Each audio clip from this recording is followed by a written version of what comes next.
तो फ्रेंड्स, जैसा कि आप सभी जानते हैं कि हम आप सभी के लिए जो भी कैंडिडेट्स AIB 19 एग्ज़ाम दे रहा है, किसी भी अदर जुडिशरी एग्ज़ाम की प्रिपरेशन कर रहा है, चाहे जे हो चाहे AP हो, उसके लिए हम लेकर आए हैं सिविल प्रक्रिया संहिता 1908 के MCQ सीरीज़। ठीक है, उसी सीरीज़ को आगे बढ़ाते हुए आज नेक्स्ट वीडियो हम आप सभी के लिए लेकर आए हैं, तो आखिर तक बने रहेगा हमारे साथ। और साथ साथ अपकमिंग जो अभी जस्ट आप सभी का 22 दिसंबर को जो AIB 19 होने वाला है, उसके लिए तो मोस्ट इंपॉर्टेंट ये वीडियो होने वाली है, तो आखिर तक इस वीडियो में हमारे साथ बने रहिएगा।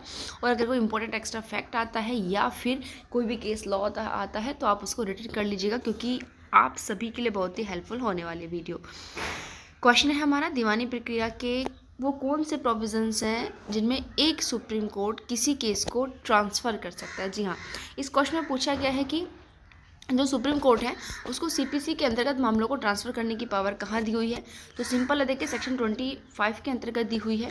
ठीक है, क्योंकि सेक्शन 20 जो है वो बात करता है जो ऑब्जेक्शन डाला जाता है जुडिक्शन को लेकर उन मामलों की।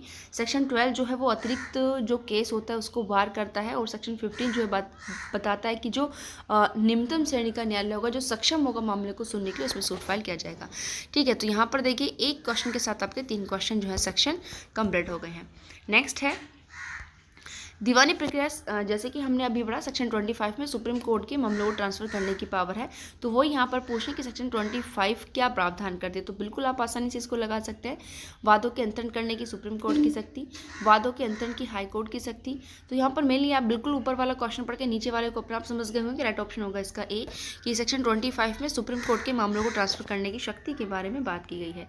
नेक्स्ट है क्वेश्चन हम सभी का, समन किसके लिए जारी किया जाता है। तो प्रतिवादी को व्यक्तिगत या अधिवक्ता द्वारा उपस्थित होने के लिए, प्रतिवादी को लिखित कथन पेश करने के लिए, प्रतिवादी को दस्तावेज के प्रस्तुतिकरण करने के लिए। तो इन सभी कामों के लिए जो है समन प्रस्तुत किया जाता है।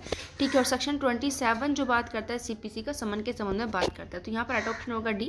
देखिए बहुत ही मोस्ट इंपॉर्टेंट क्वेश्चन है, क्योंकि CPC में इसी प्रकार के क्वेश्चन आते हैं, प्रॉब्लम बेस आते हैं और सेक्शन बेस तो केस बेस तो बहुत क्वेश्चन आते हैं। तो इसलिए हम आप सभी के लिए एक ऐसी वीडियो लेकर आएंगे जिसमें मोस्टली सभी एक्टों के जहाँ से केस का रेफरेंस मेनली पूछा जाता है, उन सभी एक्टों से संबंधित केस लॉस की वीडियो लेकर आएंगे। समन में किन किन बातों का उल्लेख करना आवश्यक होता है। पूछ रहे इस क्वेश्चन में कि जो समन भेजा जाता है उनमें क्या क्या चीज़ें होनी ज़रूरी हैं। आखिर समन किस रीजन से भेजा जा रहा है, न्यायाधीश के हस्ताक्षर तथा सील जिसमें समन जारी किया गया। तो बिल्कुल ऊपर एक दोनों ही चीज़ें जो है यहाँ पर शामिल होती हैं। तो राइट ऑप्शन हमारा यहाँ पर होगा C। ठीक है, राइट ऑप्शन होगा हमारा C। ठीक है, नेक्स्ट है क्वेश्चन, यहाँ पर मिलान पूछा है कि कौन सा सही है। इनमें चारों में ये पूछे कि इनमें से सही सुमेलित कौन सा होगा। ठीक है, तो पहला हमसे क्या पूछा जा रहा है कि पहले देख लें कूट का क्वेश्चन है। हाँ देखिए कूट का क्वेश्चन है, इसमें एक से ज़्यादा जो है सही है हमारे। ठीक, तो पहला हमसे पूछा गया है कि निर्णय त्रिणी की साम्या क्या सेक्शन 49 में दी हुई है। विशेषाधिकार प्राप्त दस्तावेज सेक्शन 29 के अंतर्गत, विधिक प्रतिनिधि सेक्शन 50 में, अकिंचनवाद सेक्शन 30 और ऑर्डर 33 के अंतर्गत। तो आइए देखते हैं इसमें कोर्ट के अकॉर्डिंग क्या क्या चीज़ें यहाँ पर देखिए इन्होंने सही पूछी है। पहला, तीसरा एंड चौथा, तो बिल्कुल सही यहाँ पर पहला, तीसरा एंड चौथा। निर्णय त्रिणी की साम्या बिल्कुल CPC के सेक्शन 49 में दी हुई है। उसके बाद देखिए जो ये विधिक प्रतिनिधि सेक्शन 50 के अंतर्गत ही है, और अकिंचनवाद जो है ऑर्डर 33 के अंतर्गत ही दिया हुआ है, जिसमें 18 ऑर्डर जो है 18 रूल जो है शामिल होते हैं। तो ये क्वेश्चन बहुत इंपॉर्टेंट है। नेक्स्ट है सिविल प्रक्रिया संहिता में कितने प्रतिशत वार्षिक दर से ब्याज का भुगतान करने के प्रावधान है। ठीक है, यानी कि जो वार्षिक दर से ब्याज का भुगतान होता है वो वार्षिक दर इनके कितने % होगी एक वर्ष के लिए यहाँ पर। तो राइट ऑप्शन होगा देखिए 6% है, रेयर कुछ केसेस को छोड़कर। उसके बाद नेक्स्ट क्वेश्चन है हमारा, वाद संचित करने की तारीख तक का ब्याज न्यायालय किस तरह प्रदान करेगा। तो बिल्कुल यहाँ पर राइट ऑप्शन इसका होगा B, कि ये तो कोर्ट के द्वारा तय किया गया है वार्षिक 6%। अब ये कह रहे हैं कि वाद संस्थित जब किया गया था, जिस दिन कोर्ट के अंदर सूट फाइल किया गया, उस तारीख तक तो ब्याज प्रदान करेगा कोर्ट। वो कैसा होगा, तो पक्षकारों के द्वारा अगर कोई पारस्परिक एग्रीमेंट किया गया है और उस एग्रीमेंट के थ्रू अगर उन्होंने कोई तय किया है तो वही इसके अंतर्गत आएगा। ठीक है, नेक्स्ट आता है क्वेश्चन हमारा, वादी द्वारा वाद डिक्री हो जाने के बाद यदि न्यायालय ब्याज नहीं दिलाता, यानी कि वादी द्वारा वाद डिक्री हो जाने के बाद, यानी कि कोर्ट ने जो है डिक्री दे दी है और न्यायालय द्वारा बास ने जो ब्याज है जो इंटरेस्ट नहीं दिलाया गया है, तो यहाँ पर वादी क्या कर सकता है, वादी को क्या रेमेडीज़ हैं, देखिए ब्याज हेतु वो दूसरा वाद संस्थित कर सकता है, दूसरा वाद संस्थित नहीं कर सकता, दोनों का तनाशक्ति न्यायालय के वेग पर निर्भर करता है। तो बिल्कुल यहाँ पर देखिए सेकंड सूट फाइल नहीं कर सकता, क्योंकि ऐसा प्रोविजन हमारे एक्ट के अंदर नहीं किया गया है, क्योंकि इस प्रकार के मामलों में रेस जुडिकाटा जो है शामिल हो जाता है। ठीक है, नेक्स्ट है दाम दुपट का जो नियम है। तो देखिए दाम दुपट का नियम वो ब्याज की प्राप्ति से संबंधित ही नियम है, बहुत फेमस ये मैगजीन में याद रखना है। दाम दुपट का जो नियम है ये कौन सी चीज़ से संबंधित है, वाद में ब्याज प्राप्ति का जो नियम है वही दाम दुपट का नियम कहलाता है। नेक्स्ट है हम सभी का यहाँ पर खर्चों के संबंध में जो अभी हम जो चीज़ें पढ़ रहे थे, इंटरेस्ट वाला सारी चीज़ें जो हमने 4-5 क्वेश्चन इंटरेस्ट से संबंधित पढ़े हैं वो सेक्शन 34 में थे। नेक्स्ट हमारा सेक्शन स्टार्ट होता है खर्चे, इनके जो कॉस्ट होता है, कॉस्ट संबंधी प्रावधान देखिए वो कोर्ट के जुडिक्शन पर ही, बिल्कुल कोर्ट का जो डिस्क्रिप्शन होता है उस पर डिपेंड करते हैं। बी ऑप्शन सही है, क्योंकि वहाँ पर कहीं पर किसी भी मामले में कॉस्ट जो है निर्धारित नहीं की गई है। तो यहाँ पर कॉस्ट कितनी डिक्लेयर की जाएगी, कोर्ट जो हमारा न्यायालय होता है उसके डिस्क्रिप्शन, उसके विवेक पर ही निर्भर करते कि कॉस्ट कितनी होगी। नेक्स्ट क्वेश्चन है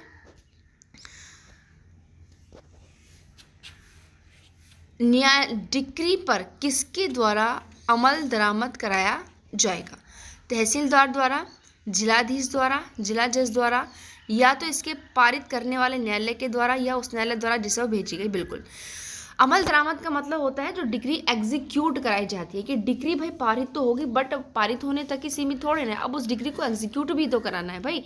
किस पर्पज से कोर्ट ने वो डिग्री पारित की, उस काम को अमल में तो लाया जाए, वही अमल दरामद वर्ड हो गया। तो यहाँ पर कौन सा कोर्ट इसको एग्जीक्यूट करा सकता है, तो जिस कोर्ट ने इसको पारित किया है या फिर जिस न्यायालय के पास इसको भेजा गया है, दोनों ही न्यायालय जो है डिग्री को क्या करा सकते हैं, एग्जीक्यूट करा सकते हैं। राइट ऑप्शन होगा डी। नेक्स्ट क्वेश्चन है डिग्री के एग्जीक्यूशन के लिए यानी कि डिग्री के निष्पादन के लिए किस न्यायालय में आवेदन किया जाएगा। ठीक है, तो नाजिर कोर्ट में, जिला न्यायालय में, उच्च न्यायालय में, उसी न्यायालय में जिसने डिग्री पारित की है। तो सबसे सिंपल देखिए आंसर क्या है, डिग्री के एग्जीक्यूशन के लिए किस कोर्ट में आप आवेदन करेंगे, जिस न्यायालय ने डिग्री पारित की उसी में तो करोगे। तो राइट ऑप्शन होगा यहाँ पर डी वाला। ठीक है, नेक्स्ट है हमारी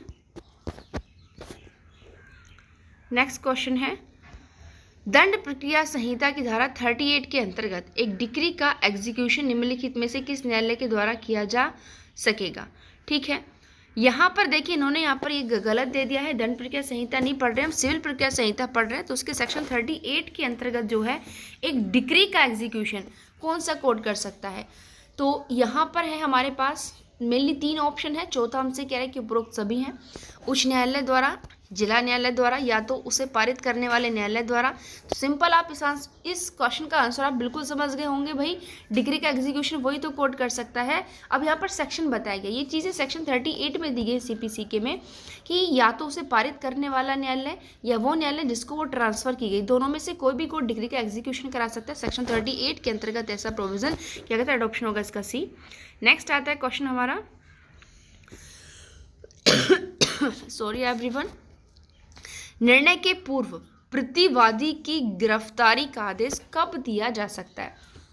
तो यहाँ पर क्या पूछना है कि अभी कोर्ट ने डिसीजन नहीं दिया, निर्णय नहीं दिया किसी मामले में, बट उससे पहले ही प्रतिवादी की गिरफ्तारी का जो क्या है ऑर्डर दिया जा रहा है।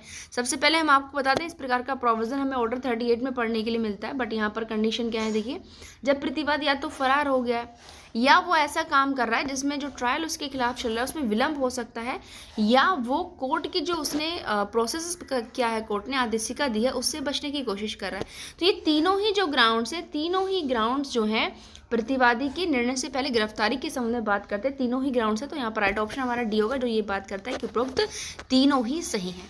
ठीक है, नेक्स्ट है क्वेश्चन सिविल प्रक्रिया संहिता संशोधन अधिनियम 2002, जैसे कि सीपीसी के अंदर सबसे बड़े जो अमेंडमेंट है 2 हुए हैं, एक तो 1976 के अंदर हुआ था और एक 2002 के अंदर हुआ है। तो इस क्वेश्चन में ये हमसे संशोधन पूछे 2002 के संबंध में, तो ये कह रहे हैं कि किस धारा में जो है 2002 में संशोधन किया गया है, सेक्शन 40 के अंदर, ठीक है, सेक्शन 39 के अंदर, सेक्शन 38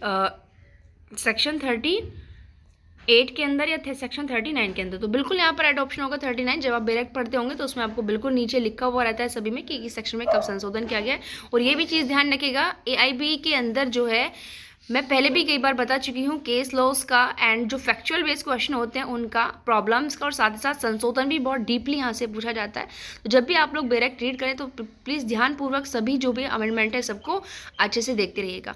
तो आज के लिए इतना ही। आई होप ये वीडियो आप सभी को पसंद आई होगी, तो इसलिए ज़्यादा से ज़्यादा इस वीडियो को शेयर करें ताकि हर उस स्टूडेंट को जो IB19 की प्रिपरेशन कर रहा है ये नोटिफिकेशन मिलता रहे। और यदि आपने हमारे चैनल को सब्सक्राइब नहीं किया है और आप चाहते हैं किसी प्रकार, जैसे कि हमने संपत्ति अंतरण अधिनियम के भी MCQ सीरीज चलाई हुई है और CPC की भी चलाई हुई है और केस लॉस की भी वीडियो लेकर आएंगे जो कि हाई कोर्ट या फिर ऑनरेबल सुप्रीम कोर्ट के लीडिंग केसेस होंगे, आपको इनके संबंध में नोटिफिकेशन मिलता रहे, इसलिए हमारे चैनल को प्लीज़ सब्सक्राइब करें। वीडियो को लाइक एंड शेयर करना बिल्कुल ना भूलें। धन्यवाद।